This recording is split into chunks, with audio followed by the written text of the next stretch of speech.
Floyd Schofield, his next fight has fully been announced. It is Tevin Farmer.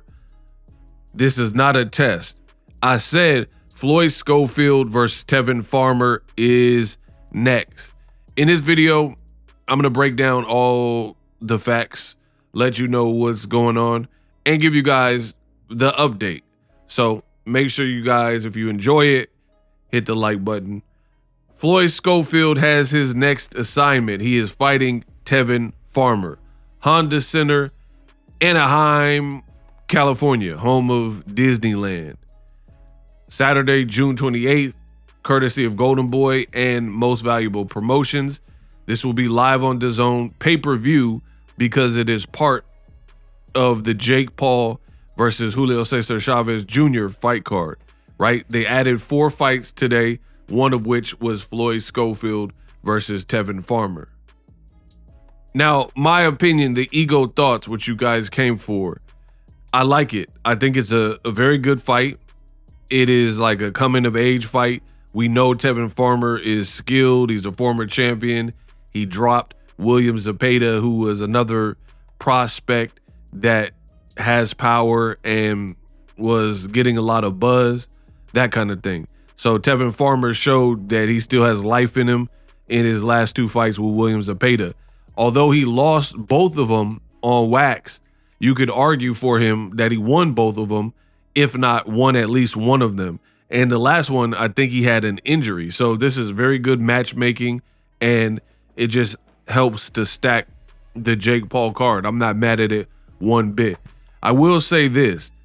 Floyd Schofield really needed this, and I'm going to explain why. Floyd Schofield and his dad, you know, they did a lot of talking, talked their way into a Shakur Stevenson fight, and people were looking forward to it. But at the 11th hour, they end up pulling out of the fight, saying they were ill, and it was just a weird circumstance. I don't really want to go into all the details because I've already wasted my time when it really happened. So you guys can check some of those videos. But it was weird. You had Schofield's dad said his son almost lost his life. They were in Saudi Arabia. People were seemingly after him or preventing them from speaking. It was just a weird circumstance. People didn't know if the Schofields were lying. Were they being, you know, imprisoned or threatened with imprisonment? I don't know. It's just a very weird circumstance. Nonetheless, you didn't fight Shakur Stevenson after all that talk. So that didn't do wonders for the Schofield brand. People wanted to see you back up all the things you said about a fight with Shakur Stevenson. That didn't happen.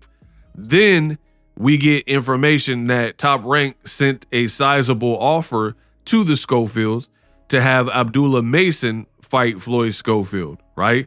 And we find out that it was a real offer. The Schofields confirmed it, but they end up turning it down. And this was upwards of $1 to $5 million, if I'm not mistaken, for the bout with Abdullah Mason. So they would have made good money. It would have been obviously a good test because Abdullah Mason is another top prospect, etc. So Schofield, in my opinion, with that timeline and chronological order of events, really needed a solid fight. Like if he would have went back to the type of fights that he had before the Shakur Stevenson fight was allegedly on, that would be bad for him. Like if he just picked some random guy no one knows. So he needed at least a guy like Tevin Farmer, in my opinion, because it would have looked very bad. It would have looked, because some people, I'm not saying this is my opinion, I'm just giving you guys the pulse of what's out there. Some people believe that it's a duck from Floyd Schofield. You know, I don't really know. It was a weird situation, so I'm not going to weigh too much on it. I don't know what happened. People do get sick, so it is what it is. But some people are looking at that fight as a duck. So that going to Abdullah Mason, people are looking at that as a duck. Like, why didn't you fight Abdullah Mason? That would have been a good fight. The other thing that was weird with Schofield is he was so sick to the point where they said he almost lost his life Then he got back to the States and it looks like he's working out hard. And it's like weird because I've had pneumonia and multiple times in my life, and you don't just bounce back. Like when you're sick, like really badly sick, it takes weeks for you and antibiotics and like almost PT. You have to gradually get back moving and on your feet. So it's like what happened in Saudi Arabia to the point where he was bedridden and almost deceased or whatever you guys are talking about, to he's working out hard as soon as he gets back. So that's in the past. Jake Paul has a good event Saturday, June 28th. Floyd Schofield, Tevin Farmer. Let me know who you think wins, and I will keep you guys updated. It is.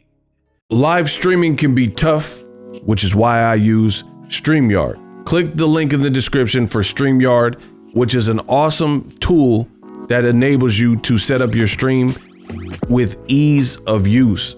Get great results with live streaming. It's what I use.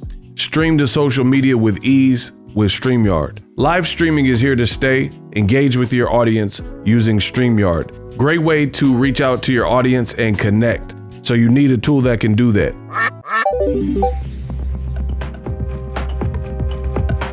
If you're new to YouTube and you're struggling to get views, one tool I can provide to you is TubeBuddy. I've been on YouTube over 10 years. I use TubeBuddy daily to crank out videos just like this one that you're watching. Learn how the pros do it with TubeBuddy. YouTube receives a lot of traffic, which also means a lot of creators, a lot of people putting out content. So you need to learn the ropes so you know how to separate yourself, especially if you're new, but even if you're a pro, use TubeBuddy. The link is in the description. Get more views, more subscribers, and a higher click-through rate, so ultimately you can realize all of your online goals. Use my affiliate link in the description and grow your channel fast.